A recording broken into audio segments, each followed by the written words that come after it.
گلوکار علی ظفر کی آواز میں او آئی سی کا آفیشیل ٹریک ریلیز ہوتے ہی مقبول۔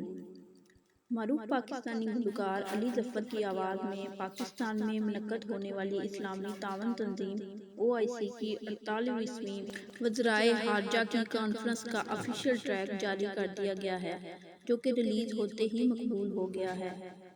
پاکستانی دفتر خارجہ کے آفیشیل ٹویٹر ہینڈل پر بھی اس آفیشیل ٹریک کی ویڈیو شیئر کی گئی ہے۔ دفتر خارجہ کی جانب سے یہ ویڈیو شیئر کرتے ہوئے کہا گیا ہے کہ اس آفیشیل ٹریک کے ذریعے پاکستان کی او آئی سی اور امت مسلمہ کے ساتھ مضبوط وابستگی کو خراج تحسین پیش کیا گیا ہے۔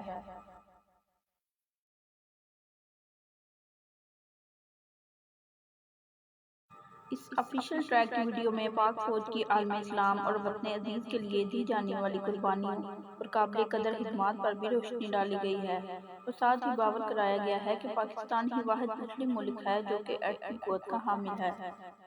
اس آفیشیل ٹریک کا تھیم "اللہ کی رسی کو مضبوطی سے تھامے رکھو اور تفرقے میں مت پڑو" ہے، جبکہ اسے نغمہ نگار جمیل الدین عالی نے لکھا ہے۔ یاد رہے کہ معروف شاعر اور نغمہ نگار جمیل الدین عالی نے 1974 میں پاکستان میں منعقد ہونے والی اسلامی سربراہی کانفرنس کے موقع پر یہ ترانہ تخلیق کیا تھا اور اسے بے پناہ مقبولیت ملی تھی۔